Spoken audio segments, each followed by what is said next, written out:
ब्रह्मानन्दं परमसुखदं केवलं ज्ञानमूर्तिं द्वन्द्वातीतं गगनसदृशं तत्त्वमस्यादिलक्ष्यम् एकं नित्यं विचलं सर्वधी साक्षिभूतं भावातीतं त्रिगुणरहितं सद्गुरुं तन्नमामि। गुरुर्ब्रह्मा गुरुर्विष्णुः गुरुर्देवो महेश्वरः गुरु साक्षात् परब्रह्म तस्मै श्री गुरवे नमः। कृपा कटाक्षाची किरणे मोह समुद्राचे आटणे घडे जय त्या श्रीकृष्णे वंदू तया ते श्रीराम। तया आदिनाहंत मांगल्याची मूर्तिमंत आनंद कदान खंत जगतालागी श्रीराम।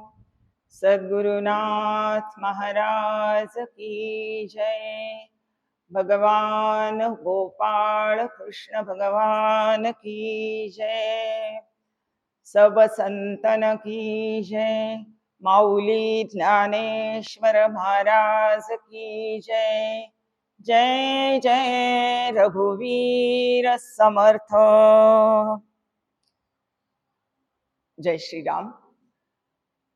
माझे सद्गुरू आनंद योगी परमपूज्य डॉक्टर काका यांच्या श्रीचरणी मी इथून साष्टांग प्रणिपात करते।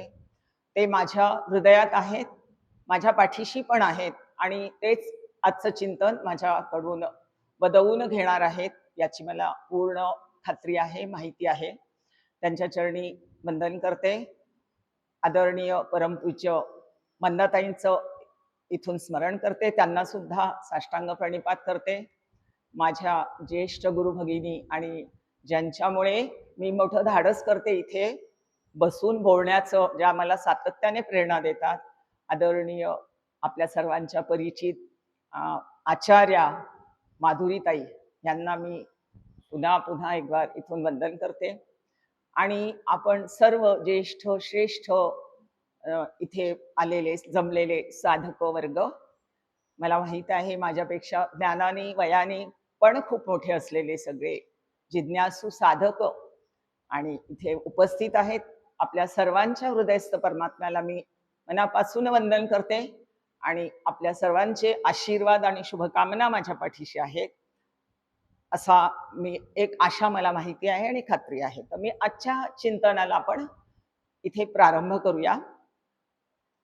चिंतनासाठी आदरणीय माधुरीताईंनी मला 3 श्लोक दिलेले आहेत। भगवद्गीतेतील 18वा अध्याय। आपण त्रिगुणांचाच विचार काल केलेला आहे, त्याच्यामध्ये अनेक विषय आपण ऐकले, श्रवण केले की 3 गुणांचा आपल्या मानवी जीवनावर होणारा परिणाम आपण सगळे अनुभवत असतो, अनुभवातनं जात असतो, पण सूक्ष्म बारकाईने आपल्या त्रिगुणांच्याकडे लक्ष ठेवणं आपल्याला कधी कधी शक्य होत नाही। आपलं वागणं, बोलणं, व्यवहार सगळे आपले सुरू असतात, पण कोणत्या गुणांचा प्रभाव माझ्यावर आहे आणि त्यामुळे माझ्या जीवनामध्ये, माझ्या प्रत्यक्ष जीवनात मी कसं वागते याकडे थोडं बारकाईने लक्ष द्यावं, म्हणून कदाचित हा त्रिगुणांचा विचार इथे आपण श्रवण करीत आहोत। मला एक प्रश्न पडला की माऊलींनी ज्ञानेश्वरी ओवी लिहिली, पण तत्पूर्वी भगवान श्रीकृष्णांनी अर्जुनाला उपदेश केलाय आणि सगळे आधीचे जे अध्याय आहेत, पहिले 6 अध्याय, नंतरचे 6 म्हणजे कर्म, ज्ञान, उपासना आणि ज्ञान, अशा पद्धतीने साधारणपणे ती मांडणी आहे। मग एवढं ज्ञान दिल्यानंतर पुन्हा अर्जुनाला हे एकत्रित रूपाने, सारांश रूपाने हा 18वा अध्याय सांगावा अशी भगवान श्रीकृष्णांना का इच्छा झाली की एवढं संक्षिप्त रूपाने पुन्हा त्रिगुणांचं वर्णन त्यांनी ह्या अध्यायामध्ये विशेषत्वाने केलेलं आहे। कदाचित सुरुवात इथून आहे की अर्जुनाला मोह झाला आणि मोहग्रस्त होणं म्हणजे तामस जो गुण आहे, तामसिक गुण जे आहे, त्याला तमोगुणाचं त्यामुळे ती परिणती झाली की त्याला मोह झालेला आहे आणि त्याची मोहातून आता सुटका करायची आहे. आणि म्हणून त्यांनी पूर्ण ज्ञान सांगितलंय. सुरुवातीला तर सांख्य तत्वज्ञान सांगितलंय, आत्मा, परमात्मा, जीव, शिव, ईश्वर सगळं सांगितलं. कर्मयोग सांगितला, निष्काम कर्मयोग सांगितला, संन्यास योग सांगितलेला आहे आणि नंतर प्रत्यक्ष विभूती योग, दर्शन सगळं दिलेलं आहे, विश्वरूप दर्शन दिलंय आणि नंतर पूर्ण पुन्हा जीवनाला अत्यंत आवश्यक असलेले सद्गुण आपल्या जवळ किंवा आपल्या दुर्गुण सुद्धा जे असतात त्याच्याही अभिव्यक्ती भगवान श्रीकृष्णांनी त्याला वर्णन करून सांगितलंय. आणि मग अत्यंत सारांश रूपाने हा भगवद्गीतेचा जो अध्याय सांगितलाय त्याला एकाध्यायी गीता असंही माऊलींनी म्हटलंय. आणि इथं गीतेची उजळणी केली. कदाचित आपल्यासारखं आपण जसं सामान्य जीव आहोत, इथे असतो, ऐकतो, त्यावेळेला आपल्याला हे पटतं आणि पुन्हा आपल्याला विस्मरण होतं. अर्जुनाच्या पण विस्मरणात जाऊ नये आणि 3 गुणांचा प्रभाव त्याच्यावर, तो तमोगुणाचा जो प्रभाव आहे त्यातूनही त्याची सुटका व्हावी. आणि अर्जुनाच्या निमित्ताने आपल्या सर्वसामान्यही त्यांना माहिती आहे हे तत्वज्ञान माऊलींनी सांगितलंय. माऊली किंवा समर्थ हे जास्त वाणीमध्ये येतात. भगवद्गीतेवर प्रवचन पहिल्यांदा करत असल्यामुळे भगवान श्रीकृष्ण येत नाही, पण तुम्ही समजून घ्या, माऊली आलं तरी तेच तत्वज्ञान माऊलींनी सांगितलंय आणि तेच तत्वज्ञान भगवान श्रीकृष्णांनी प्रत्यक्ष सांगितलंय. मनुष्याला विस्मरण होतं आणि ह्यालाही कदाचित विस्मरण होऊ नये. आत्मस्वरूपाचं मी सांगितलंय सुरुवातीला, निष्काम कर्मयोग सांगितलाय, किंवा संन्यास कर्मयोग, संन्यास योग सांगितलाय. हे सगळं त्याला विस्मरण होऊ नये आणि परत ह्यानी हे सगळं 3 गुणांच्या जे प्रभाव सांगितले आहेत ते ऐकून पुन्हा त्याने आता युद्धाला तयार व्हावं. कदाचित त्याच्या निमित्ताने आपल्याही सर्वांच्या जीवनामध्ये आपण हा विचार आपल्या दृढ अंतःकरणामध्ये नेहमी जागा ठेवावा. कारण आपलं मनुष्याचं जीवन हे त्रिगुणात्मक आहे. आपण कालपासून श्रवण करतो आहे, त्रिगुणात्मिका मायेचंच ते निर्माण झालेलं आहे, प्रकृती जी. आणि ती साक्षात परब्रह्म स्वरूपापासूनच जरी सगळं दृश्य जगत निर्माण झालं तरीही आपण अज्ञान अनेक म्हणजे त्रिगुणात्मिका प्रवृत्तीमुळे कुठल्या गुणांचा प्रभाव आपल्यावर जास्त आहे त्यामुळे आपलं वर्तन तसं घडतं आणि मग ते सात्विक ज्ञान, श्रद्धा, तप, यज्ञ आणि ज्ञान इथपर्यंत आलोय. आता ज्ञान, आपल्याला यायचं ज्ञानाकडे. ज्ञान म्हणजे काय असा एक अंतःकरणामध्ये प्रश्न येईल की ज्ञान ज्ञान ज्ञान आपण ऐकतो नेहमी, ज्ञान किंवा अज्ञान. मग ज्ञान म्हणजे काय? आपल्या व्यावहारिक रोजच्या जीवनामध्ये किंवा आपल्याला जाग येता क्षणीच आपल्याला ज्ञान होण्याची प्रक्रिया सुरू होते. डोळे उघडता क्षणीच आपल्याला दृश्याचं ज्ञान होतं. मी कुठे आहे, काय आहे, मला आता काय करायचंय. आणि मनुष्याची प्रेरणा ही कर्माकडे असते. या अध्यायामध्ये जो 18व्या श्लोकापासून 28व्या श्लोकापर्यंत जो साधारण विचार आलेला आहे तो कर्म, कर्ता, ज्ञान, ज्ञाता आणि कर्म अशा पद्धतीने आलेला आहे. आता कर्माची प्रेरणा कुठून होते तर ज्ञानातून होते. काल विषय झालाय की आपले जुने संस्कार, वासना, तृप्त वासना, त्यामुळे तशी कर्म करावीशी वाटतात आणि शिवाय आपलं प्रारब्ध भोगाची व्यवस्था ईश्वराने जी करून ठेवली ती ते कर्म करण्याची आपल्याला इच्छा होते. आणि मग कर्म करण्यासाठी ज्ञानाची पण आवश्यकता असते. आपल्याला कर्म असंच घडत नाही. मला साधं एखादी घरातली गृहिणीला एखादी गोष्ट बनवायची असेल तर तिचं सुद्धा तिला ज्ञान हवं असतं आणि मग ते कर्म हातून. अर्जुन युद्धाला उभा आहे, शस्त्र कसं चालवायचं हे ज्ञान त्याला हवंय. बाकी सैनिक असतील किंवा प्रत्येक जण आपल्या आपल्या क्षेत्रामध्ये जे कार्य करतो त्याच्यासाठी त्याला ज्ञानाची आवश्यकता असते. आणि म्हणून व्यवहारामध्ये सुद्धा ज्ञान आवश्यक आहे आणि परमार्थामध्ये तर नितांत आवश्यक आहे. या दोन्ही दृष्टीने आपल्या जीवनाच्या अंगामध्ये आपल्याला ज्ञानाची परम आवश्यकता आहे. पण आता दासबोधाचा मी अभ्यास म्हणजे अनेक वर्षांपूर्वी केला किंवा जास्ती वाचनात असल्यामुळे पहिलं तर ज्ञान म्हटलं की मला समर्थांची ओवी आठवते. ऐक शिष्या ज्ञानाचे लक्षण, ज्ञान म्हणजे आत्मज्ञान, पाहावे आपणासी आपण, या नाव ज्ञान. पण तिथे पोहोचण्यासाठी मला कुठल्या ज्ञानाची आवश्यकता आहे, माझ्या अंगी कुठला गुण वरती हवा, हे जर मला कळलं नाही, तर आत्मज्ञानापर्यंतची आपली जी मजल आहे ती मला गाठता येणार नाही. फार सावध होण्यासाठी आपल्याला हा अध्याय सांगितला असावा असं मला वाटतं. आणि माऊलींनी तर त्याची फार सुंदर उदाहरणं दिली. मी फार ज्ञानेश्वरीचा अभ्यास खूप काही केलेला नाहीये, थोडंफार श्रवण घडलंय, पण मी या निमित्ताने पुन्हा ज्ञानेश्वरी घेतली आणि त्यात अनेक दृष्टांत माऊलींनी दिलेत. सत्वगुण त्याच्या अनुषंगाने त्यांनी 5-6 ओव्या लिहिल्यात. रजोगुणाच्या थोड्या जास्ती लिहिल्या आहेत. पण तमोगुणाच्या तामसिक ज्ञान जे आहे, म्हणजे ज्याच्यावर प्रभाव तमोगुणाचा आहे, ज्याला तामसिक ज्ञान म्हणतात, त्याबद्दल त्यांनी भरपूर विवेचन केलेलं आहे. कारण साधारण जो मनुष्य आहे, तो जो देहबंधनात आहे, जीवभाव ज्याने धारण केलेला आहे, त्याच्या ठिकाणी तमोगुण वर असतो किंवा जीवभाव असतो, देहभाव आहे. आणि आपला सर्व परमार्थाचा अभ्यास जर काही असेल, तर आम्हाला आत्मज्ञान होण्यासाठी आहे. आम्हाला लौकिक भौतिक व्यवहारातली ज्ञान शिकून कळतात, प्रत्येक ज्ञानच आहे.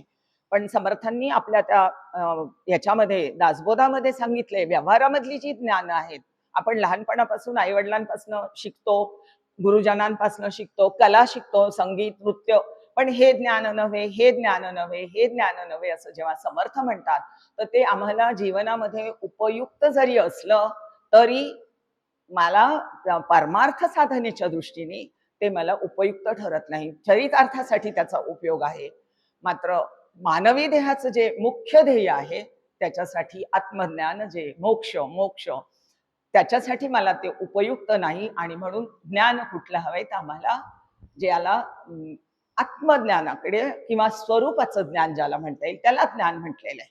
माऊलींनी त्याला ज्ञान म्हटलंय. भगवान श्रीकृष्णांनी ते स्वरूपी राहणे हा स्वधर्म म्हटलंय. स्वरूपी राहणे म्हणजे काय, माझं स्वरूप काय आहे, हे जगताचं स्वरूप काय आहे हे जाणून घे आणि तिथे स्थिर हो. आत्मज्ञान करून घेणं म्हणजे जीव जगत ईश्वर आणि परब्रह्मतत्व जे आहे ते समजून घे आणि शेवटी जीव ब्रह्मैक्याचा निश्चय कर. मानवी देहामध्ये ती शक्यता आहे. आणि म्हणून आपल्याला हे ज्ञान सुद्धा 3 प्रकारे कसं होतं, आणि त्या आपल्या गुणाचा प्रभाव जर तमोगुणावर असेल तर तामसिक ज्ञान होण्याची तिथे शक्यता असते. जर आपला रजोगुण वरती असेल तर प्रापंचिक ज्ञान, सगळं प्रपंचातलं ज्ञान आपण हस्तगत करतो, तिकडे प्रवृत्ती असते. पण सत्वगुणाचा जर प्रभाव आपल्या अंतःकरणामध्ये असेल, सत्वगुण जर माझा जास्ती असेल, तर मात्र सात्विक ज्ञानाचा उदय आपल्या अंतःकरणामध्ये होण्याची व्यवस्था होत असते. आणि सत्वात संजयते ज्ञानम, म्हणजे सत्वगुण, मला सगळे श्लोक पाठ नाहीत, माझा संस्कृतचा एवढा अभ्यास नाही, मला जेवढं मी काकांजवळ ऐकते तेवढंच सांगते. सत्वगुण जर असेल तर सत्वगुणामुळे आपल्याला ज्ञान होण्याची व्यवस्था होते. आणि सत्वगुण वर ठेवण्यासाठी आपण काय करायला हवं, आपण सत्संगती, सत्वगुणाचा आहार विहार विचार, काल खूप आपण विचार केला, पण आपण आज विशेषत्वाने आता ज्ञानाकडे जाऊयात. कारण आपल्याला ज्ञान आणि आत्मज्ञानाकडे जायचंय. व्यावहारिक ज्ञान होतात, पण तामसिक आणि राजसिक ज्ञानामुळे आपण ह्या प्रपंचामध्ये गुंततो आणि प्रपंचातून सोडून आम्हाला पारमार्थिक आमची उन्नती करून देणारा, स्वरूपाकडे नेणारा, आत्मज्ञान करून देणारा आणि ह्या आपल्या मानवी देहाची, जीवनाची कृतार्थता ज्याच्यामध्ये आहे, त्या अंतिम टप्पा गाठण्यासाठी मदत करणारा सत्वगुण आहे आणि सात्विक ज्ञान आहे. ज्ञान म्हटलं की आणखीन एक येतं. ज्ञान या शब्दाचा सामान्य स्तरावर अर्थ आपण जर घेतला तर बुद्धीच्या स्तरावर आपलं ज्यावेळेला जगामध्ये आपण दृश्य म्हणून जे जे काही बघतो, त्यावेळेला आपल्या बुद्धीमध्ये काहीतरी त्या वस्तू व्यक्तीबद्दल निर्णय होतात आणि ती जी प्रक्रिया घडते त्या आपण म्हणतो त्या वस्तूचं, व्यक्तीचं, प्रसंगाचं मला ज्ञान झालं. आणि असं जगाकडे बघताना कायम द्वैतातलं असतं, द्वैत दिसतं आम्हाला. व्यक्ती वस्तू बघितल्या की तिथे आम्हाला द्वैत प्रतीतीस येतं. ज्ञान होण्यामध्ये मी आणि तू असं ज्ञान होतं, माझं तुझं असं ज्ञान होतं, हा ही हे जगत हे दृश्य अशा पद्धतीने ज्ञान होतं आणि ते सगळं ज्ञान द्वैतातलं आहे. पण द्वैत जिथे आहे तिथे आनंदाची अनुभव नाही, सुखाचा अनुभव नाही. कारण द्वैतात वय भयम भवती. आपल्याला भय नको आहे. मुख्य आपल्या भयातलं सुटका, काल ताईंनी सांगितलं, कारणासह सकल दुःखांची निवृत्ती आणि परमानंदाची प्राप्ती, हेच जर आमचं परमार्थाचं ध्येय असेल तर द्वैतातून आम्हाला सुटलं पाहिजे. म्हणून ज्ञानाचा विचार त्यासाठी करायचा आहे की द्वैतातून मला कसं सुटता येईल आणि अद्वैतामध्ये मला कसं स्थिर होता येईल. अद्वैताकडे जाणं म्हणजेच सुख, शांती, आनंदाचा, परमानंदाचा अनुभव घेणं. 3 जे श्लोक आले त्याचा विचार करून आणि पुढे विवेचन बघू. त्या दृष्टीने काही दृष्टांत येतात का, काही उदाहरणं येतात का. 20वा श्लोक भगवान श्रीकृष्ण म्हणतात की आता मी तुला सात्विक ज्ञान, राजसिक ज्ञान आणि तामस ज्ञान ह्या ज्ञानाबद्दल तुला उपदेश करतो. भगवान श्रीकृष्णांनी म्हटलंय कारण तुला कर्म करण्यासाठी ज्ञानाची आवश्यकता आहे. त्याच्या मागे उद्देशही तो आहे की युद्ध कर्म तुला करायचंय, मग तुला ज्ञान हवं, तर त्या दृष्टीनेही हा ज्ञानाचा विषय आलेला आहे. 20वा श्लोक आहे सर्वभूतेषु येनैकं भावमव्ययमीक्षते अविभक्तं विभक्तेषु तज्ज्ञानं विद्धि सात्विकम्. ह्याचा अन्वयार्थ दिलेला आहे आद्यशंकराचार्यांच्या ग्रंथामध्ये. येन म्हणजे ज्या ज्ञानाने, विभक्तेषु सर्वभूतेषु म्हणजे अगदी भिन्न भिन्न असलेल्या सर्व भूतांमध्ये, एकम अविभक्तम अव्ययम भावम म्हणजे एक अभिन्न अव्यय भाव आहे. भाव म्हणजे काय? आत्मवस्तू, आत्मा अभिन्न, सर्वांमध्ये एकच, भिन्न भिन्न नाही. ईक्षते असं जो बघतो, तत् ज्ञानम ते जे ज्ञान आहे, सात्विकम ते ज्ञान सात्विक ज्ञान आहे असं भगवान श्रीकृष्णांनी, असं तू जाण असं ते अर्जुनाला म्हणतात. आता सात्विक ज्ञानामध्ये सत्वगुणाचा परिपोष झालेला आहे आणि म्हणून जगाकडे बघण्याची जी एक दृष्टी आहे ती आत्मदृष्टी विकसित झालेली असते. या श्लोकाहून मला असं वाटतं की प्रत्येक भिन्न भिन्न वस्तू, व्यक्तींमध्ये, भूतमात्रांमध्ये एकच अविनाशी असं तत्व आहे, असं ज्याला बुद्धीच्या स्तरावर का होईना ज्याचा निश्चय झालेला आहे. अनुभव आला असेल किंवा नसेल, पण बुद्धीच्या स्तरावर ज्या वेळेला निश्चय होतो, ज्याला आपण परोक्ष ज्ञान म्हणतो, तो तसाच ज्ञान सत्वगुणामुळे होतो. आणि सत्वगुणामुळे मग तिथे कुठे जातो? सर्वांमध्ये एकच अभिन्न तत्व आहे. म्हणजे काय आहे? अद्वैत आहे. सर्वांमध्ये अद्वैत आहे, सर्वांमध्ये ती आत्मवस्तू आहे. आणि भाव म्हणजे आत्मा आणि अविनाशी, ज्याचा कधीही नाश होत नाही. नाश का होत नाहीये? कारण ते सच्चिद आनंदघन असलेलं तत्व आहे आणि ते सर्व भूतमात्रांमध्ये आहे. माझ्यामध्येही तेच आहे आणि सर्व भूतमात्रांमध्येही तेच आहे, अशी दृढ भावना, दृढ निश्चय ज्याच्या अंतःकरणामध्ये होतो त्याला सात्विक ज्ञान असं म्हणतात. पण असं वाटतं तेवढं सहज सोपं असं वागण्यामध्ये शब्दांनी कळेल, पण वागताना तसं आपल्याला वागता येईल का, हा महत्वाचा प्रश्न असतो. याच्याबद्दल आणखीन थोडंसं विवेचन दिलंय की अव्यक्तापासून स्थावरापर्यंत देहभेदाने भिन्न भिन्न अव्यक्त पण आहे ना, काही सूक्ष्म जीव आहे जे अव्यक्त आहेत, आपल्याला आपल्या इंद्रियांनी दिसतही नाही, कळतही नाही, पण असे अनेक आहेत. सूक्ष्म पेशी आहेत, सूक्ष्म जीव जंतू आहेत, तेही त्या सृष्टीचाच भाग आहेत आणि भिन्न भिन्न आहेत. पण प्रत्येक जीव भिन्न भिन्न. आपण भिन्न भिन्न म्हटलं की आपण व्यक्ती, मनुष्य मात्रांमध्ये बघतो किंवा इतर प्राणी आहेत, त्यातही भिन्नता आहे. पण ज्या भूतांच्या ठिकाणी, ज्या ज्ञानाच्या योगाने पुरुष म्हणजे आपण स्वतः स्वरूपाने किंवा धर्माच्या योगाने नाश न होणाऱ्या आत्मतत्वाला, अव्यय अशा आत्मतत्वाला जाणतो, कूटस्थ नित्य, त्याला कूटस्थ पण म्हणतात. आपल्या देहामध्ये आत बाहेर समत्वाने व्यापून असलेलं तो तत्व आहे आणि त्याला जो जाणतो म्हणजे त्याच्याबद्दल ज्याचा निश्चय होतो. देह भिन्न भिन्न आहेत, पण त्या किती जगामध्ये किती भिन्नता आहे आपण बघतो, पण ह्या भिन्न भिन्न याच्यामध्ये एक अविभक्त तत्व आहे जे भिन्न भिन्न नाहीये, सर्वांमध्ये एक आहे. आणि त्याचं सांगतात की ब्रह्मदेवापासनं अगदी एकपेशीय प्राण्यापर्यंत, म्हणजे आपल्या 3 ईश्वर जे आपण मानतो की ब्रह्मा विष्णू महेश, ते ब्रह्मदेव जरी म्हटला तर त्याच्यापासून त्या अगदी सूक्ष्म पेशीपर्यंत सुद्धा तेच तत्व विराजमान आहे. आणि हत्तीपासून मुंगीपर्यंत सुद्धा तेच तत्व विराजमान आहे. अज्ञानी जीवामध्येही तेच आहे आणि ज्ञानीमध्येही तेच आहे. बद्ध जो कुणी आहे त्याच्यातही तेच आहे आणि साधक आणि सिद्धावस्थेला पोचल्यांमध्ये सुद्धा तेच तत्व आहे. ते बघायला शिकण्यासाठी हा सत्वगुण किंवा हे सात्विक ज्ञान आपल्याला उपयोगी पडतं. आणि त्यामुळे काय होतं हे की वस्तू म्हटलं की परमार्थामध्ये आत्मवस्तू, ब्रह्मवस्तू जे आपलं सगळ्यांचं स्वरूप आहे. वस्तू शब्दाला की पटकन आत्मवस्तू असाच आपण विचार करायचा. आता एकच तो आत्मतत्व असल्यामुळे आणि ते अव्यय असल्यामुळे त्याचा कधीही नाश होत नाही. स्वरूपतः ते कधीही नाश पावणार नाही. आता आपण ज्याला म्हणतो की ह्या सर्व जगामध्ये सृष्टीमध्ये दिसणारी ज्या भिन्न भिन्न आकृती आहेत, भिन्न भिन्न जीव आहेत, त्यांना नाश आहे. म्हणजे काय म्हणतात त्याला? अधिष्ठान आणि जे अध्यस्थ जगत आहे, अध्यस्थ जगताचा त्या सगळ्या नामरूपांचा नाश होतो.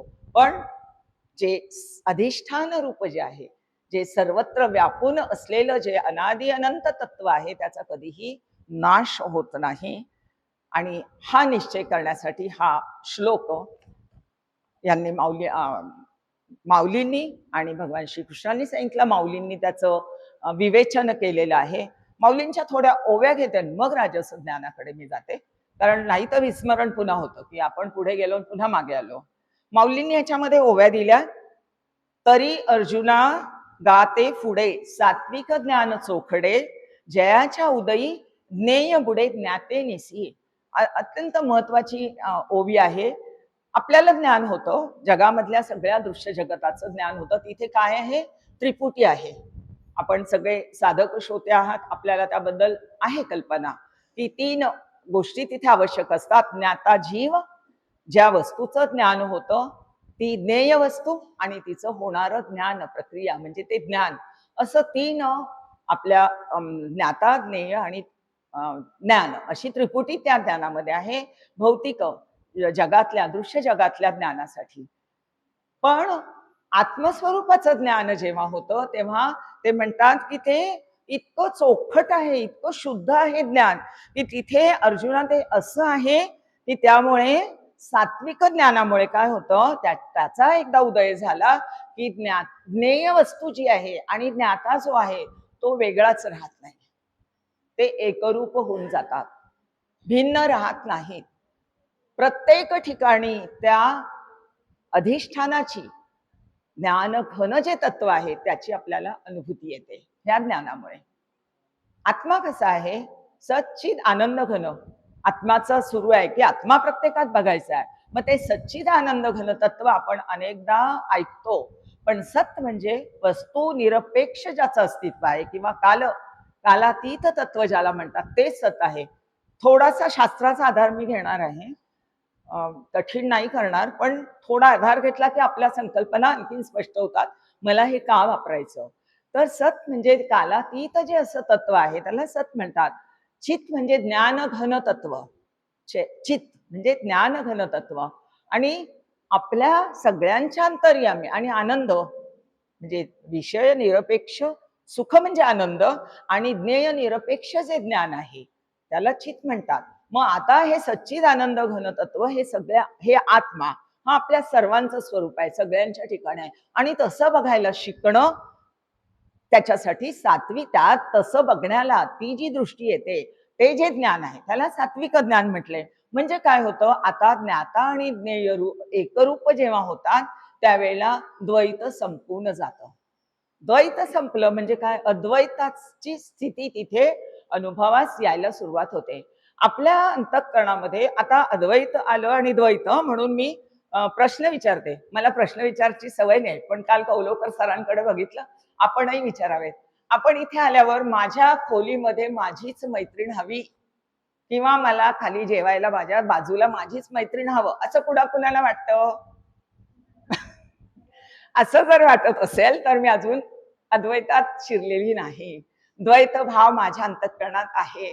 मला माझ्या वर्गाला आलेल्या माझ्या सगळ्या कुठल्याही असू दे ह्या भगिनी, ह्या माझ्याच मैत्रिणी आहेत. माझी मैत्रीण जशी सोबत आली आहे तशाच ह्या पण आहे आणि आम्ही स्वरूपाने एकच आहोत. शिवाय एकाच परिवारामध्ये आहोत, एकाच सद्गुरूंच्या छत्रछायेखाली आहोत आणि कुणी कुठून आणि पण सद्गुरू असतील तरी सद्गुरू हे ब्रह्मतत्व आहेत. त्यामुळे आम्ही ते ब्रह्मतत्व जे आमच्या सद्गुरूंमध्ये बघतो तेच इथे परमपूज्य डॉक्टर काकांच्या रूपाने तेच आहेत आणि सर्वांमध्येही तेच आहे. मग मला सगळ्यांशी मैत्री करायला काय हरकत आहे? बघा आपलं परीक्षण आपण करावं. मी मला स्वतःला विचारते प्रश्न आणि म्हणून मी बहुधा मैत्रीण जी पण भेटेल ती मैत्रीण करण्याचा प्रयत्न करते. बंधू वर्गामध्ये पण असेल असं एकमेकाची ओळख करून घेणं, एकमेकाचा परिचय करून घेणं किंवा अरे आपण कमीत कमी समान सत्संगती त्यालाच म्हणतात की जिथे आपल्याला संतांचे विचार श्रवण करायला मिळतात. तिथे जर आपण आलो तर आपण इतकं एकात्मता भावाने आपल्याला 4 दिवस 8 दिवस राहता यावं असं द्वैतातनं अद्वैताकडे जाण्याचा आपल्या जीवनामध्ये वापरण्याचा हा एक प्लॅटफॉर्म आपल्याला इथे मिळतो. आता ह्याला दृष्टांताच्या ओव्या दिलाय की त्या सगळ्या वाचत नाही, पण सूर्याला कधीतरी अंधार दिसतो का? सूर्य उगवला की तिथे प्रकाशच आहे. सूर्य म्हणेल की मी आता बाजूला होतो आणि कुठे अंधारे बघतो, तर त्याला जसा कधीही तो दिसणार नाही. असंच सात्विक ज्ञान ज्याला झालेलं आहे त्याला असं भिन्न भिन्नता कुठेही दिसत नाही. त्याला सर्वत्र आत्माच दिसतो, परब्रह्म तत्वच सगळत्र विराजमान असलेलं दिसतं. आणि आपणच आपली बघा आता उन्हामध्ये जर आपण गेलो तर आपलीच सावली आपल्याला कवटाळता येईल का? नाही कवटाळता येत, कारण ती आणि मी भिन्न नाहीये. तसं आत्मस्वरूपाचं ज्ञान जे आहे ते मला वेगळेपणाने होतच नाही, ते मी होऊन गेल्यानंतरच आत्माचा अनुभव आहे.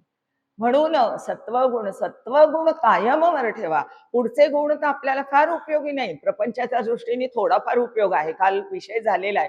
म्हणून सत्वगुणावरचा मी जास्त म्हणजे ओव्या कमी असल्या तरी त्याचा विचार जास्त याच्यासाठी घेते.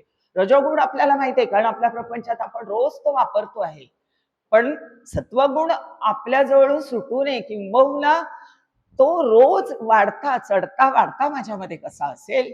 सत्वगुणाच्या ज्या ज्या काही क्रिया आहेत, कर्म जी करतो आपण, त्या मला कसा जास्तीत जास्त माझा आयुष्याचा वेळ त्या अनुषंगाने मला व्यतीत करता येईल, सत्कारणी लावता येईल असा विचार आपण करावा. आता समुद्राला एकदा जशी हे जाऊन मिळतात अनेक नद्या, आता तो सागर कधी म्हणतो का ही नदी गंगा आली आहे तर ही मी जवळची आहे माझ्या, आणि कुठला आणखीन कुठली नदी असेल, कुठला ओढा आलेला असेल तर तो गढूळ आहे म्हणून तो माझा नाही. तो कसं सर्व सामावून घेतो, तो नद्यांना विसरून नदीचं समुद्र रूप होते. तसं जेव्हा आत्म्याचं ज्ञान आपल्याला सत्वगुणामुळे अनुभवाकडे आपली वाटचाल होते तेव्हा आपल्याच आतमध्ये आपल्याला तो अनुभव घेण्याची जी व्यवस्था होते, शास्त्र समजून घेतलं की ती व्यवस्था होते आणि संतांनी दिलेल्या मार्गदर्शनाने होते. म्हणून आत्मस्वरूप माझ्या आतमध्ये आहे हे पहिलं कळायला पाहिजे, तर मला भिन्न भिन्न सगळ्यांमध्ये मला आत्मस्वरूप बघता येईल.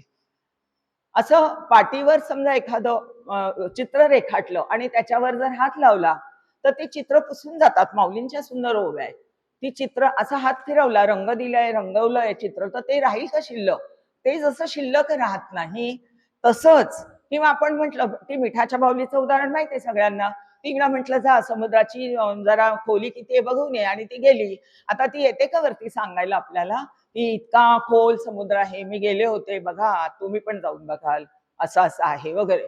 काही नाही, ती समुद्ररूप होऊन जाते. तसं आत्मा देव शोधावया गेलो तो देवची होऊन ठेलो, ही जी प्रतीती आहे ती सत्वगुणामुळे येते. म्हणून सत्वगुणाचं अतिशय महत्व जे आपल्याला माऊलींनी किंवा भगवान श्रीकृष्णांनी पुन्हा त्रिगुणाचा विचार करायला लावला, तो इतका सूक्ष्म विचार आपल्या अंतःकरणामध्ये घेण्यासाठी आहे.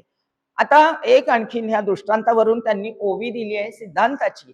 तैसे ज्ञाने जेणे करिता ज्ञातव्या ते पाहणे, जाणता न जाणणे जाणावे उरे. सुंदर ओवी आहे. त्याप्रमाणे काय होतं, माऊली म्हणतात, ज्या ज्ञानाने, बरं ज्ञान म्हणजे कुठलं, आता आत्मज्ञानाच्या दृष्टीने जर आपण विचार केला, आता आपण महावाक्य भवनामध्ये आपण चिंतन ऐकतो आहोत, श्रवण करीत आहोत, इथे अभ्यास करीत आहोत. प्रज्ञानम ब्रह्म, अहम ब्रह्मास्मी, तत्वमसी आणि अहम ब्रह्मास्मी. आता ही 4 महावाक्य आहे. ह्या प्रत्येक आपल्या महावाक्यात अत्यंत मोठा बोध करणारी ही जी उपनिषदातली महावाक्य आहेत, त्या वाक्याच्यामुळे मला त्या महावाक्यजन्य जे ज्ञान आहे, ब्रह्म वस्तू काय आहे हे सांगणार अहम. प्रज्ञानम ब्रह्म म्हणजे ज्ञान, तू ज्ञानरूपच आहेस. प्रज्ञान म्हणजे काय, प्रकर्षाने जे ज्ञान आहे आत्मस्वरूपाबद्दलचं, ते प्रज्ञानम ब्रह्म, तेच ब्रह्म आहे. तसंच आहे मग अहम अहम ब्रह्मास्मी तत्वमसी हा सद्गुरूंनी केलेला आपल्याला उपदेश आहे. ज्यावेळेला सद्गुरू आपल्याला जीवाला उपदेश करतात, काय म्हणतात, तत्वम असी, म्हणजे ते तत्व, ते ब्रह्मतत्व तू आहेस, ते तू आहेस. अगदी शॉर्ट मध्ये.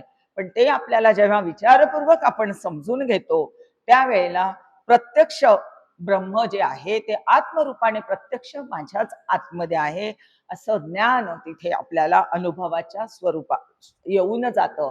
म्हणजे वृत्ती ज्ञान संत, पण ज्ञानरूप जे तत्व जे आहे ते कुठे आहे.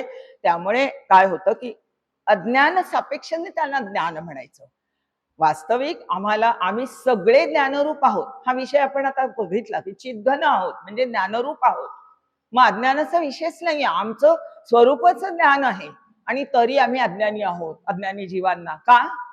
आता मी जर ज्ञानरूप आहे तर मला ज्ञान वेगळेपणाने खरं म्हणजे करून घेण्याची आवश्यकता नाही, कारण ते आमचं स्वरूप आहे. पण का करा, अज्ञान सापेक्षतेने त्याला ज्ञान म्हणायचं. वास्तविक ते ज्ञान घन, चैतन्य घन असलेलं तत्व आहे, पण त्याला सापेक्षतेने आपण म्हणतो की ते ज्ञान आणि अज्ञान. अज्ञान जीवांच्या ठिकाणी, आपल्या ठिकाणी देहा बुद्धीमुळे. अज्ञान म्हणजे काय, माया, मायेचंच एक नाव आहे का अज्ञान. माया त्रिगुणात्मिक आहे आणि त्रिगुणांचा आपल्यावर चांगलाच आपल्यावर परिणाम होतो आणि जो गुणवरी असेल म्हणून आपल्याला ती द्वैतबुद्धी निर्माण होते आणि द्वैतामुळे आपण अनेकता, विविधता अनुभवतो. हे सगळं ज्ञान. बरं, अज्ञानामुळे काय होतं, अज्ञानामुळे 3 भ्रांती ज्या सगळ्यांना माहिती आहेत, तरी मी सांगते की देह सत्यत्व भ्रांती, जगत सत्यत्व भ्रांती आणि कर्तृत्व भोक्तृत्व भ्रांती. आता इथे आपल्याला शब्दांनी आपण ऐकतो आणि म्हणतोय की मी कोण आहे, आत्मस्वरूप हे माझं खरं स्वरूप आहे, मी ब्रह्मरूप आहे. पण आपली देहबुद्धी किती वेळोवेळीवर येते आणि आपल्याला देहबुद्धीचे परिणाम आपण कसे कसे भोगतो, माझ्या देहाबद्दल मला किती तादात्म्य असतं हे आपल्याला माहिती आहे. आणि म्हणून हे अज्ञानाचे हे 3 परिणाम आहेत की देह सत्य वाटायला लागतो, मी वास्तविक आत्मरूप माझं स्वरूप असून सुद्धा विसर पडतो आणि मग मी स्वतःला देह समजतो, विशेषत्वाने आणखीन समजतो. तुम्ही मला काय समजलात, मी कोणत्या कॉलेजमध्ये प्रोफेसर होती, तुम्ही काय समजलात, काका म्हणतात PhD केलंय किती ग्रंथांवर, तुम्ही काय समजलात, काका म्हणतात त्यांना काय, तू बघ तुझं. मला दुसऱ्यांचा विचार करायचा नाहीये, दुसऱ्यांना माझ्याबद्दल विचार करण्याची पण गरज नाहीये. मला स्वतःचा विचार आणि स्वतःचीच तपासणी करायची आहे. भौतिक ज्ञान आपल्याला खूप असू शकेल, पण आत्मज्ञान झालेलं असेल असं नाही. प्रवचन करता येतील, काका फार म्हणजे ज्ञानाचा अहंकार सुद्धा येतो आणि तोही जीवाला खाली खेचतो. बोलता आलं म्हणून प्रवचन केलं, पण अनुभवाला का, हे ज्याचं त्याने तपासायचं. आपण आपली परीक्षा करावी याच्यामध्ये. आणि म्हणून महावाक्यजन्य जे ज्ञान आहे त्यानीच पूर्ण समाधान आहे, त्यानीच आपल्याला आत्मानुभूती, आत्मस्वरूपाचा अनुभव येण्याची व्यवस्था आहे. त्याचा तो विषय वेगळा आहे, की तो प्रत्येक लक्षार्थाने काय, वाच्यार्थाने काय ते समजून घ्या आणि मग ते मी कसं आहे त्याची ईश्वर, माया समजून घ्या आणि त्याच्या उपाधीला बाजूला सारलं, की जीवो ब्रह्मैव नापरा हाच एक अनुभव शेवटी सगळ्या वेदांताचा जो एक तात्पर्य म्हणजे सांगितलंय की जीवो ब्रह्मैव नापरा.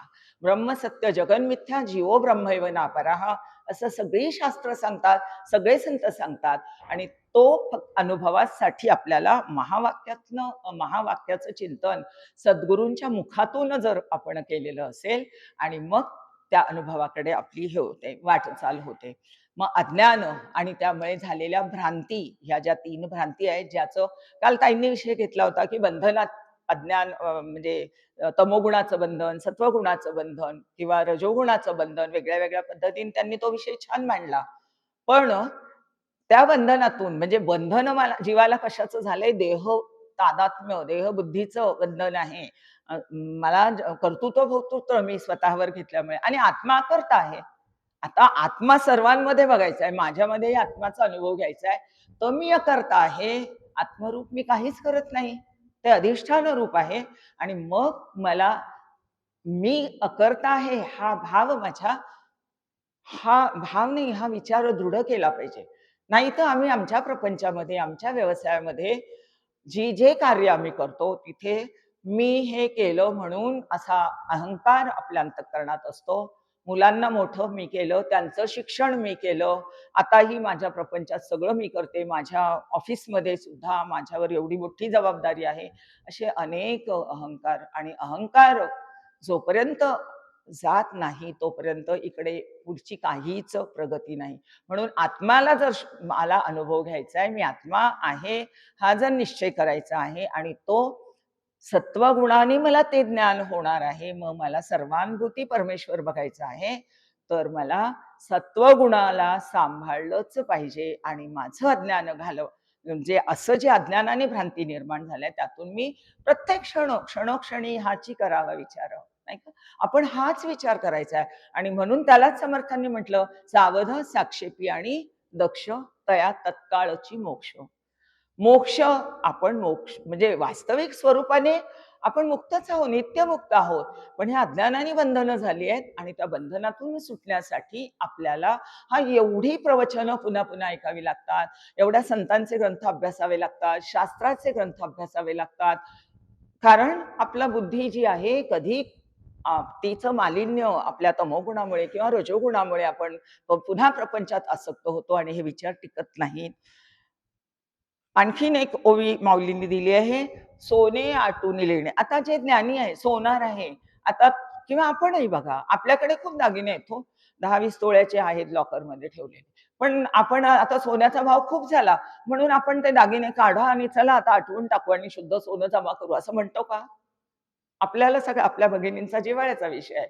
आपल्याला माहिती आहे, की त्या अलंकारांच्या रूपाने माझ्याजवळ काय आहे? सोनंच आहे. म्हणजे आपण त्याला आठवत नाही, त्या दागिन्यांना मोडून ते सोनं करण्याचा किंवा त्या सोन्याला बघण्याचा प्रयत्न करत नाही. आणि त्याचप्रमाणे समजा लाटा आल्या, तरंग आले, लाटा त्याच्यावर तरंग पाण्याचे उमटले. आम्हाला पाणी हवंय. आम्ही म्हणू, की आता बाजूला लाट सारून देतो आणि पाणी घेतो. तर असं नाही होणार. ती लाट आणि तरंग हा पाणी रूपच आहे. तसं म्हणजे ह्या ज्ञानी जो आहे त्याला हे सगळं कळतं. तसं ह्या जगाकडे बघताना, ह्या दृश्याकडे बघताना आपल्याला असं दृश्य जगताच्या मागे लपून असलेलं जे तत्व आहे, ते आपल्याला बघता आलं पाहिजे. त्याला ज्ञानी म्हणता येईल, की शुद्ध ज्ञान ज्याला. आत्मा, ज्ञान हे शुद्ध स्वरूपातच आहे. विमल ब्रह्म निरूपण आपण समास दासबोधामध्ये बघितलं आहे. ब्रह्मवस्तूचं आलेलं आहे वर्णन. अत्यंत शुद्ध, निर्मलम, निष्कलम, शांतम असं ते तत्व आहे आणि तरीही आम्ही त्याच्यात विविधता बघायला लागतो. अत्यंत शुद्ध तत्व आहे. मग ते अशुद्ध आम्ही आमच्या गुणांमुळे त्याला केलं. आमचा तमोगुण तिथे मिसळला किंवा तमोगुणाच्या प्रभावामुळे आमच्या शुद्ध स्वरूपाला आम्ही अशुद्ध करून टाकलं. जीवभाव आम्ही धारण केला, देहभाव धारण केला आणि मग आता तो देहभाव देहबुद्धी ते आत्मबुद्धी करावी. विवेकेतया वस्तूची भेटी घ्यावी असं समर्थ म्हणतात. माऊली म्हणतात आपल्या स्वरूपाकडे ज्या वेळेला आपण आपल्याला आनंदाचा अनुभव घ्यायचा आहे, म्हणजे परतोनी पाठी मोरे ठाके आपण आपण या ते देखे. पुढे काय सांगत आहे, आपण आपण या ते देखे म्हणे तत्व हे गामी.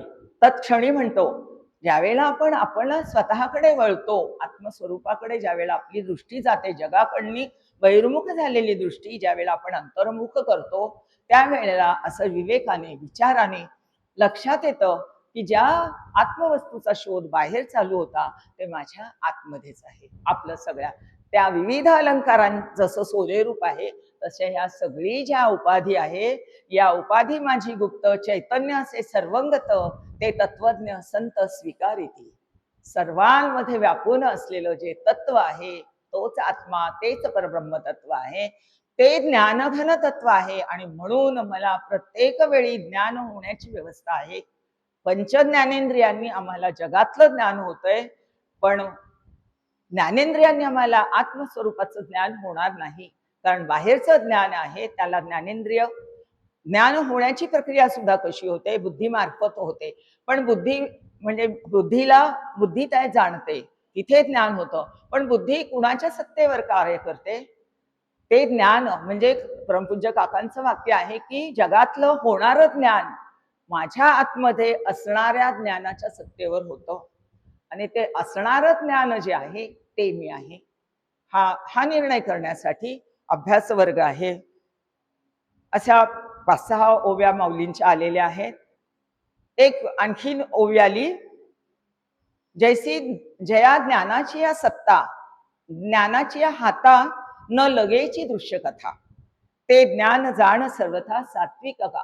दृश्य म्हणून काही नाहीच आहे, सगळं जर आत्मरूप आहे तिथे नेतात ते आपल्याला. सर्वत्र एक ब्रह्मवस्तूच भरून आहे. असा जो ज्ञान बघतो सृष्टीकडे, या दृश्य जगताकडे, तेव्हा वास्तविक दृश्य जगत नाहीच आहे. जे काही आहे ते परमात्मा तत्वच आहे.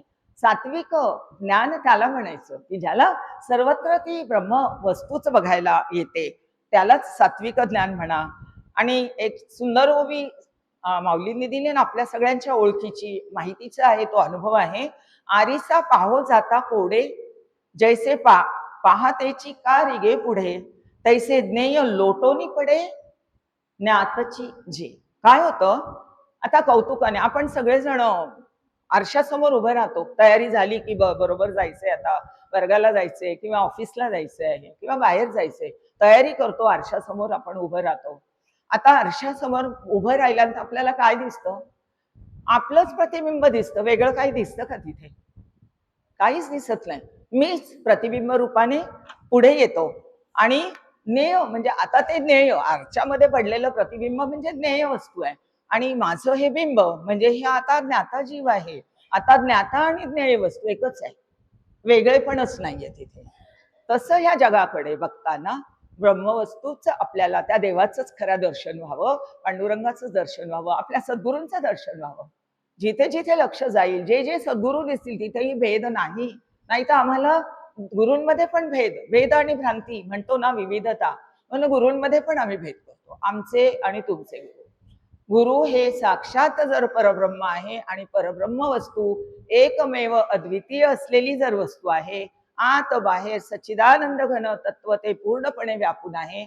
आणि सद्गुरू हे तत्व काय त्यांच्या शरीरासह ते ब्रह्मरूप झालेले असतात. ब्रह्मविद ब्रह्मैव भवती, ते ब्रह्मरूप आहेत. मग माझे आणि तुमचे सद्गुरू वेगळे राहिले का? हो, एकच आहेत ना. म्हणून आपल्या अंतःकरणात पूजन आपल्या नक्की करावं, पण आपण सगळ्याच गुरूंकडे संतांकडे बघताना ते ब्रह्मरूप आहेत ह्या भावनेतून बघावं. ही ओवी बघताना मला माऊलींचा तो अभंग आठवला. अभंग खूप छान आहे आणि तुमचा सगळ्यांचा ओळखीचा आहे. पाऊल काय म्हणतात ते, पाऊल पाहू जाता न पडे. मी पाऊल बघायला गेलो तर मला दिसतच नाहीये तुझं. त्याची सुरुवात सांगा ताई, कुणी गाणार असतील तर. मी लिहिलंय माझ्या ह्याच्यात पण आता मला आठवत नाहीये की पाऊलची न दिसे वेडू. माऊलींचा अभंग आहे, पूर्ण मला पाठ नाही येतो, म्हणता थोडाफार पण बघून म्हणतो. पाऊलाची न दिसे, का नाही दिसत पाऊल माऊलींना? ते प्रत्येक कडवं फार सुंदर अद्वैत प्रत्यक्ष ते आणि मी तत्व एक रूप झाल्याचा जो अनुभव आहे तो त्या अभंगामध्ये माऊलींनी व्यक्त केलाय. तो जरूर ऐका. मला जेव्हा त्याची आठवण आली तेव्हा मी ऐकला, आता विसरले.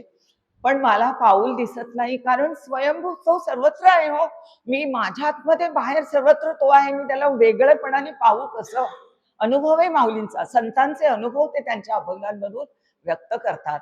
मग मला ह्या अनुभवापर्यंत जायचं आहे, त्याच्यासाठी मला किती आटापिटा करावा लागेल, म्हणजे किती प्रायोरिटीने मला परमार्थ करावा लागेल. आम्ही काका म्हणतात आम्ही आध्यात्मिक सगळेजण आहोत, पण पारमार्थिक सगळेजण नसतात. मी आहे का हे मला बघायचं आहे. आध्यात्मिक म्हणजे परंपरेने आलेला जे आमच्या घरातले कुळधर्म, कुळाचार, संस्कार, यात्रा, तीर्थयात्रा, पारायण, त्याची उद्यापन, हे सगळं करणं म्हणजे आध्यात्मिक आहे, श्रद्धा आहे म्हणून करतो. पण पारमार्थिक म्हणजे परमार्थ. आता दासबोधामध्ये परमार्थाचं किती विवरण दिलंय समर्थांनी, की परमार्थ परमश्रेष्ठ प्राप्तव्य माझ्या जीवनात काही असेल ती मोक्ष प्राप्ती, आणि त्याला परमार्थ म्हटलेला आहे. मला ह्या जीव दशाच माझी संपून जाईल आणि मला ब्रह्मरूप ब्रह्मभावात मी जाईन असा अनुभव येण्यापर्यंतचा प्रवास आहे ना, त्याला परमार्थ म्हणायचं. त्यासाठी आपल्याला श्रवण, मनन, निदिध्यासन आणि मग मोक्ष म्हणजे काय म्हणतात त्याला, तत्वम पदार्थ शोधन ज्याला म्हणतात, आत्मसाक्षात्कार, असा तो प्रवास करावा लागतो. आपण श्रवण करतो, मननही करतो, पण त्याचा मला ध्यास लागला पाहिजे. मला आता ह्याच्याशिवाय दुसरं काहीही नको. ह्या जीवनाचा आता मला ध्येय माझं एकच आहे. जसा साक्षात्कार संतांना झालाय तसा मला ह्या देहात असताना कसा होईल, हा प्रयत्न तर मी करावा. हा प्रयत्न करण्यासाठी मला भगवान श्रीकृष्ण पुन्हा सांगतात आत्मभावात जाण्यासाठी सात्विक ज्ञान. आता ते म्हणतात की मुक्तिरूपी मोक्ष लक्ष्मीचं हे मंदिर आहे सात्विक ज्ञान. पण आता तुला मी राजज्ञानही सांगतो, कारण राजज्ञान मला माहिती असेल तर मला तपासता येईल. की वेळ किती आहे मला सांगा? आहे थोडा वेळ? राजस ज्ञानामध्ये द्वैत भाव आहे. राजस ज्ञान सांगते मी आणि त्याच्याबद्दलचं थोडकं निरूपण बघूया. बघा, ओवी श्लोक असा आहे, पृथक्त्वेन तु यज्ञानं नाना भावान् पृथक् विधान वेत्ति सर्वेषु भूतेषु तज्ज्ञानं विद्धि राजसम. याचा अर्थ असा आहे, नाना भावान पृथक विधान. आलं असेल लक्षात? पृथक पृथक दिसतंय आम्हाला जगामध्ये, सगळे भूत मात्र, प्राणी मात्र, देव सगळं वेगळं वेगळं दिसतंय. परत ते म्हणतात की परंतु जे ज्ञान सर्व भूतेषु म्हणजे सर्व प्राणी मात्रांमध्ये, प्रत्येक शरीरामध्ये भिन्न भिन्न रूपाने आहे आणि भिन्न भिन्न लक्षणांचं आहे, असं जे ज्ञान, ज्या ज्ञानामुळे असं जाणलं जातं की भिन्न भिन्न आहे. आत्मा देव मानतोय, पण प्रत्येकामध्ये वेगळं, प्रत्येक भूत मात्र वेगळं आहे असं वाटतं. त्याला राजस ज्ञान म्हणतात. आणि राजस ज्ञान काल बघितले आपल्याला प्रपंचामध्ये आवश्यक असलेलं आहे, आणि त्यामुळे आम्हाला द्वैताचा अनुभव येतो. पृथक पृथक आपण प्रत्येक जीवमात्राला समजल्यामुळे, प्रत्येक भूतमात्राला वेगळं समजल्यामुळे आम्ही द्वैत बुद्धी आमची अजून वृद्धिंगत होते. तरी पार्थापरियेस आणि भिन्न भिन्न लक्षणांचं, म्हणजे सुख दुःखी, मी सुखी आहे मी दुःखी आहे, तो सुखी आहे तो दुःखी आहे, असं पण अनेक लक्षणांनी पण जाणलं जातं. सर्व भूतांच्या ठिकाणी आत्मेय पण भिन्न भिन्न आहे असं वाटतं. म्हणजे एकमेव अद्वितीय आणि भेद शून्य असं ज्या आत्म्याचं वर्णन केलं जातं, परब्रह्म तत्वाचं, ते अनेक लक्षणांचे आहेत असं वाटतं. अनेक आकृती नामरूप भिन्न भिन्न वाटतात आणि प्रत्येक शरीरामध्ये, प्रत्येक भूतमात्रामध्ये आत्मा भिन्न भिन्न आहे असं वाटतं. असं जे ज्ञान आहे ते राजस आहे. बघा, म्हणजे आपल्याला विविधता, सत्य आहे असं वाटायला लागतं. वास्तविक सत्य एकच स्वरूप आहे, पण तरीही राजस ज्ञान जर वर असेल, मग मला जर भिन्न भिन्नता मला अनुभवात येत असेल, आपण हे मला साधक म्हणून लावून घ्यायचं, तर मला माझं राजस रजोगुण वरती आहे आणि म्हणून मला भिन्न भिन्न प्रचिती येते आहे. सत्वगुण जर असता तर मला सर्वत्र सगळ्यांमध्ये एकच असलेलं तत्व मला कळलं असतं, त्या प्रकारे माझे व्यवहार झाले असते. पण रजोगुणामुळे राजस ज्ञान जे होतं तिथे मला प्रत्येक नाम आणि रूप हे भिन्न भिन्न अनुभवास येतात. माझं आणि मग त्यामुळे काय होतं, भिन्न भिन्न असल्यामुळं माझं आणि तुझं आणि त्याच्यामध्ये तुलना, पुन्हा ईर्ष्या, मोह आणि कुणाच्या बद्दल मोह, कुणाबद्दल क्रोध असे आपल्या अनेक विकार अंतःकरणामध्ये निर्माण होतात. आता त्याच्या ओव्या माऊलींनी ज्या दिल्या आहेत त्या बघा.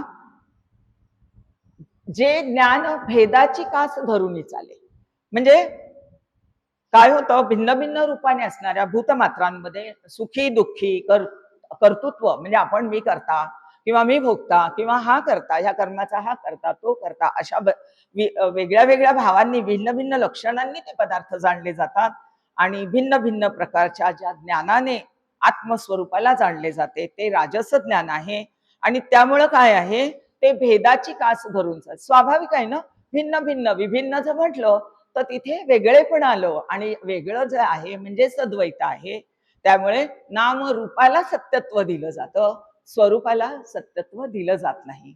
आता आपण नाम आणि रूप म्हटलं तर आकाराला आलेलं संपूर्ण जगत जे आहे ते त्याकडे आपण कसं बघायचंय की नाम आणि रूप ही मायेच्या प्रांतातली आहे.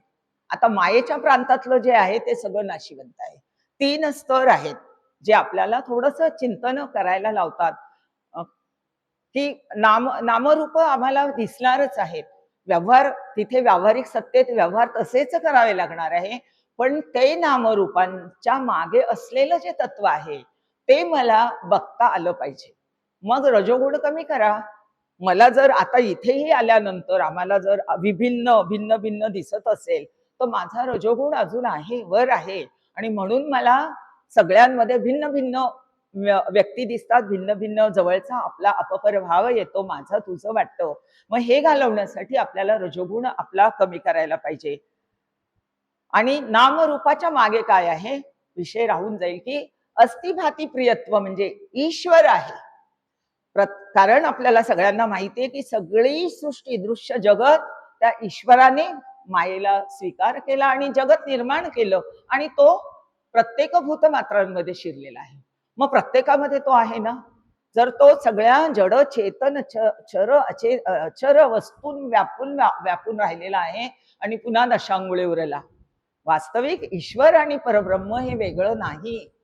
आपल्या समजुतीसाठी सामान्य जीवांना कळावं म्हणून शास्त्रांनी ही परब्रह्म निर्गुण निराकार मग मायेचा स्वीकार केला, त्रिगुणात्मिका ती झाली म्हणून सगुण पण निराकार तो ईश्वर आणि त्याच्यानंतर मग त्या सगुण ईश्वराचे अवतार अशी सगळी शास्त्राने मांडणी केलेली आहे.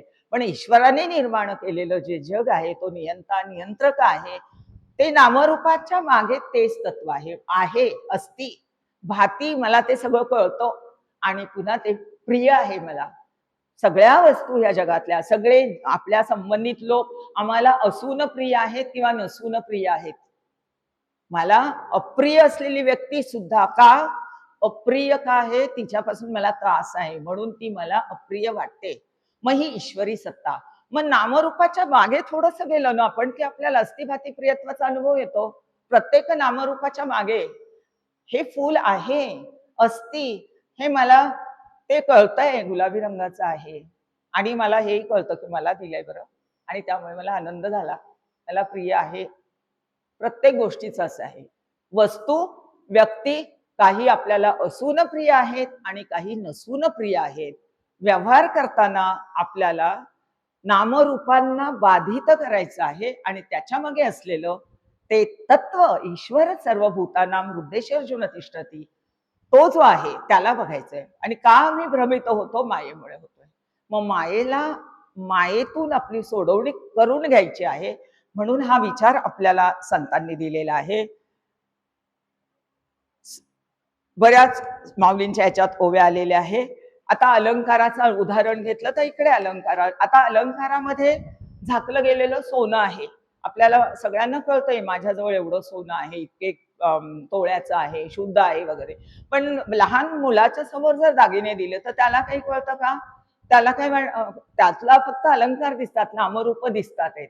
तसे आपण या जगामधले बालक असतो, आपण नामरूपांकडे बघतो. त्याच्या आतमध्ये असलेलं जे तत्व आहे ना ते आमच्या आकलनात येत नाही. म्हणजे आता प्रवचन ऐकताना येतं, हो, अभ्यास करताना येतं, पण व्यवहारामध्ये आम्ही व्यवहार करताना ते तत्व खूपदा आपल्याला विसर पडतो आणि व्यवहार आपले द्वैतामध्ये होतात. द्वैत आपलं घालवण्यासाठी आणि रूपांना बाधित करण्यासाठी रजोगुण सांगितलेला आहे. राजसिक ज्ञान म्हणजे काय, की मी नामरूपांना सत्यत्व देते आणि भेदभावाने भेद आणि भ्रांतीमध्ये जगामध्ये व्यवहार करते. मग रजोगुण आपल्याला प्रपंचासाठी वापरायचा आहे, तो ठेवू बाजूला. पण मला पारमार्थिक एक माझी साधना म्हणून जर मला उपयोग करायचा असेल रजोगुणाचा, तर मला रजोगुण कसा आहे हा मला आधी ओळखता आला पाहिजे आणि मला त्याला बाजूला सारता आलं पाहिजे. सत्वगुणाकडे मी माझी जास्तीत जास्त प्रवृत्ती कशी होईल हा प्रयत्न मला अत्यंत प्रयत्नपूर्वक सत्संगती प्रकर्षाने ती सांभाळायची आहे, प्रयत्नपूर्वक सांभाळायची आहे. कुसंगती अगदी नकोच म्हणून ती टाळायची आहे आणि विसंगती आपल्या प्रपंचात असली, व्यवसायात असली तर ती शांतपणे स्वीकारायची आहे. काकांचं वचन आहे, सुसंगती सत्संगती अवश्य करा, कुसंगती प्रयत्नपूर्वक टाळा, नकोच. पण विसंगती जर असेल तर ती मी शांतपणे स्वीकारावी, कारण ज्याच्यामुळे मला विसंगती आहे ते सुद्धा ईश्वर तत्वच आहे. एवढा विचार केला की माझा सत्वगुण वर येतो. त्या व्यक्तीला व्यक्ती आणि नामरूपात न बघताना मला अशा पद्धतीने नामरूपातनं उपाधीन माझी मागे मला सोडवण करून मला त्या तत्वाच्या अनुभवाकडे जाण्यासाठीची माझी एक एक पायरी मला हळूहळू वरती चढता येते. असा रजोगुणाचा जास्त मी घेत नाही आता, कारण तमोगुण पण सांगायचा यायला आणि माझी वेळ मला संपत आलेली आहे. त्यामुळे असे पदार्थांमध्ये भिन्न भिन्न व्यक्तींमध्ये जे आपल्याला भेद दिसतात अशा जे आहे असं जे राजस ज्ञान आहे त्यामुळे ऐक्यबोधाची भावना उडवली गेली. आमच्यामध्ये ऐक्य आम्हाला अनुभवास येत नाही. असे अनेक लहान मोठे पदार्थ आहे, सगळं दृश्य जगत आहे. आता दृश्य जगताकडे बघताना नामरूपांना बाधित करणे ही साधना आहे आणि सगळं जग मायेचं आहे म्हणून हे काही काही गोष्टी आपल्या अंतःकरणामध्ये अशा कोरून ठेवायच्या की व्यवहार नामरूपाशी होतात, पण आपल्याला त्या व्यवहारासारखे सांभाळून सुद्धा त्याच्यामध्ये आत्मतत्व आहे एवढा विचार आपल्याला सांभाळता येतो सत्वगुणामुळे. आणि म्हणून रजोगुणाला कमी करून सत्वगुणामध्ये माझा वृद्धिंगत करण्याचा मला प्रयत्न करायचा आहे.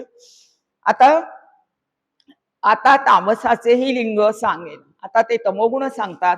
तमोगुण खूप ओव्या दिल्यात, मी जास्त विस्तृत सांगणार नाही, कारण तो आपल्यासाठी साधकांसाठी नाहीये. तमोगुण अत्यंत बद्ध जीव आणि अत्यंत देहबुद्धी स्वार्थी जीवन जगणारे, स्वयं केंद्रित ज्याला जीवन जगतात त्यांना तो तमोगुण त्यांच्यामध्ये जास्त असतो. ज्या अर्थी आपण सत्संग करतो, आपल्या आपल्या गावी आपण सत्संगात आहोत, अभ्यास करतो, इथे वर्गाला येतो, आपलं घरदार प्रपंच बाजूला ठेवून त्या अर्थी निश्चितपणे आपला सत्वगुण वर आहे म्हणून आपल्याला इकडे येण्याची ओढ आहे. तरी पण आपल्याला आपल्यामध्ये कधी क्वचित काळी जरी आला तर तो येऊ नये. तमोगुण असेल तर त्याला पायाशी आपल्या पायाखाली त्याला दाबून ठेवावं. रजोगुण वापरण्यापुरता वापरायचा आहे प्रपंचात आणि सत्वगुण मात्र कायम वृद्धिंगत करायचा आहे. ह्याचं दिलेलं आहे श्लोक 21-22.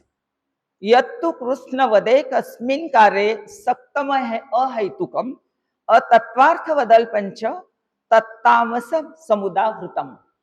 म्हणजे याचा अर्थ आहे जे ज्ञान एका कार्यात, कार्य म्हणजे शरीर, आता हे सृष्टीचं कार्य, शरीरात किंवा प्रतिमांतिकांमध्ये परिपूर्ण असल्याप्रमाणे जीव किंवा ईश्वर हा एवढाच, यापेक्षा अधिक नाही, असं जे ज्ञान आपल्याला गृहीत धरायला लावतं किंवा असं जे ज्ञानामुळे प्रतीती येते ते अत्यंत अल्प असतं. त्याला तत्तामसम, त्याला तामस ज्ञान असं म्हटलेलं आहे. म्हणजे काय, एक जो देह आहे, माझा देह आहे 5 फुटाचा, 5.25 फुटाचा, आत्मा एवढाच आहे. माझा देह म्हणजेच आत्मा, अशी जी मनोवृत्ती असते. किंवा माझ्या घरी एक फोटो आहे, तेवढाच ईश्वर आहे. राम म्हणजे तेवढाच. किंवा मी मंदिरात गेले, तिथे दर्शन घेतलं, तर तो ईश्वर तेवढाच आहे. मूर्तीमध्ये ईश्वर पाहणं, प्रतिमेमध्ये ईश्वर पाहणं आणि प्रत्येक प्रत्येक देह जो आहे तेवढाच आत्मा आहे. आत्मे भिन्न भिन्न, प्रत्येकामध्ये तेवढाच मर्यादित आहे, असं समजणं, ह्याला तामस ज्ञान म्हणतात. आपण फार त्याच्या व्याख्या किंवा हा नाही, पण मला समजून घेतलं की त्यातून सुटण्याची व्यवस्था होते. तामस ज्ञानामध्ये तमोगुण, अहंकार प्रचंड आहे. आणि अहंकार म्हणजे मी देह, आणि देह म्हणजेच आत्मा. आणि मग देह जेव्हा पडतो त्यावेळेला पाप पुण्य वगैरे याची काही खिचगणतीच नसते अशा व्यक्तीकडे. मी कुठली कर्म करतोय, चांगली करतो, वाईट करतो, स्वर्ग नरक धर्म अधर्म ह्याचा काहीही विचार ज्याच्याजवळ नाहीये, तो तमोगुण, ते तामस ज्ञान आहे. आणि देह पडला की आत्मा पण संपला. आणि त्याच्या दृष्टीने पुनर्जन्म, कर्माचे फळ भोगण्याची जी व्यवस्था आपल्या शास्त्रामध्ये जे सांगितलंय, कर्मफळाचा जो सिद्धांत सांगितलेला आहे, आणि त्यामुळे आपली पुनर्जन्म आपल्या सनातन वैदिक संस्कृतीमध्ये आणि वेदांतांनी मांडलेलं आहे की पुन्हा जन्माला यावं लागतं. जोपर्यंत अशी सात्विक ज्ञानाने आपली मुक्ती होत नाही, अनुभव येत नाही, तोपर्यंत पुन्हा पुन्हा या संसार चक्रात आपल्याला येत जात राहावं लागतं. आणि म्हणून तमोगुण जो आहे, तामसी ज्ञान जे आहे, ते जीवाला, म्हणजे त्या जीवाला कळत नाहीये मी पुन्हा जन्माला येणार आहे, मला हे सगळं भोगावं लागणार. तो म्हणतो काही नाही, भोग नाही. आणि मग ते चार्वाकाचं जे ज्ञान आहे, ते ज्ञान म्हणजे तामस ज्ञान. देह म्हणजे आत्मा, आत्मा देह पडला की आत्माही पडला, मी केलेल्या कर्मांचं मला काही देणं घेणं नाही, मला काही त्याचं फळ भोगण्याची सुद्धा आवश्यकता नाही, असं वाटणारं जे आहे ते तामसिक ज्ञान आहे. आणि त्यांनी बरेच हे श्रुती प्रमाण त्यांना मान्य नाहीये. श्रुतींनी जे सांगितलेले आहे ते मान्य नाहीये. तत्व जे सांगितलेलं आहे धर्मामध्ये, शास्त्रांमध्ये, त्याच्याही विरुद्ध त्यांची समजूत असते. आणि देवा एवढाच आत्मा असल्यामुळे आत्मा देहाबरोबर संपणार आहे, म्हणून या आता देहात असताना खाओ पिओ मौज करो. मस्त खूप काही कमवा, अनितीने कमवा, अनितीने वागा, आणि फक्त देह सुख म्हणजे खरं सुख. आणि ह्या जगात असलेले सर्व जे विषय आहे, जगामधले विषय पंच ज्ञानेंद्रियांनी आम्ही भोगणारे, हे सगळे माझ्या विषय भोगासाठी आहेत, देवाने निर्माण केलेले. त्याला दुसरं काही कामच नव्हतं. इतके विषय त्यांनी माझ्या सुखासाठी, एवढी व्यवस्था भगवंताने करून ठेवली, असा भाव आहे. स्वर्ग प्राप्ती जो आहे किंवा नरक आहे, अधर्म धर्म नाही पाळत आणि असा अनितीने जो वागणारा आहे, सर्व स्त्री आहे, अर्थ आहे, म्हणजे विधी ते पाळीत, निषेधा ते गाळीत, मज देऊनी जाळीत कर्मफळे, असं जे माऊलींचं शिकवण आहे, तसं विधी निषेध यांना मान्य नाहीये, श्रुतीचं ज्ञान यांना मान्य नाहीये. मग आपल्या ठिकाणी तमोगुण निश्चित नाही, आपण देहाला आत्मा मानत नाही, आपण पुनर्जन्मही मानतो.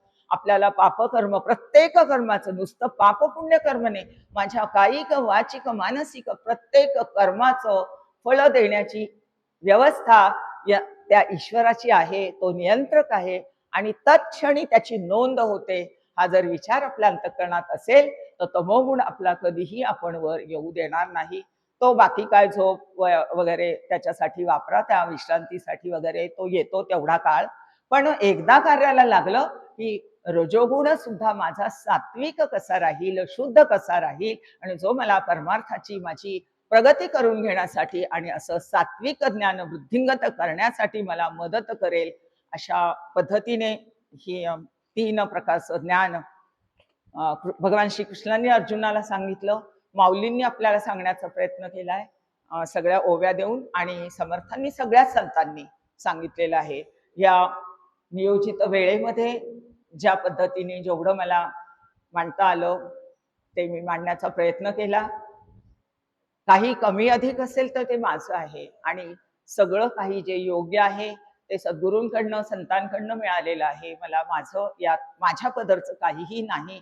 आपल्या सर्वांचा, साधकांचा असा सत्वगुण कायम वृद्धिंगत व्हावा आणि सात्विक ज्ञानाकडे आपली उत्तरोत्तर प्रगती व्हावी, आणि तोच अनुभव आहे.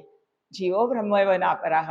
मी देह नसून खरंच मी आत्मरूप आहे. या अनुभवामध्ये मजल गाठता यावी ह्या जन्मामध्ये, याच्यासाठी सद्गुरूंच्या चरणी, भगवान श्रीकृष्णांच्या चरणी, माऊलींच्या चरणी आणि सर्वच संतांच्या चरणी मी विनंती करते, प्रार्थना करते. आपण सर्व श्रोत्यांनी माझं सगळं जे काही मी व्यक्त करण्याचा प्रयत्न केला, इतकं शांत चित्ताने ऐकून घेतलं. आपल्या सर्वांना धन्यवाद देते आणि माझ्या ज्येष्ठ भगिनी आणि आचार्या माधुरीताईंना विशेष धन्यवाद.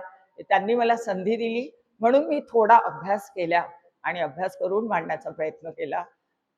त्यामुळे मी ताईंच्याही ऋणामध्ये राहीन. आपल्या सर्वांना पुनश्च एकदा अभिवादन करते आणि धन्यवाद देऊन वाणीला विराम देते. सद्गुरूंना पुन्हा एकदा नमस्कार करते. जय जय रघुवीर समर्थ. हरिओम तत्सत. श्रीराम.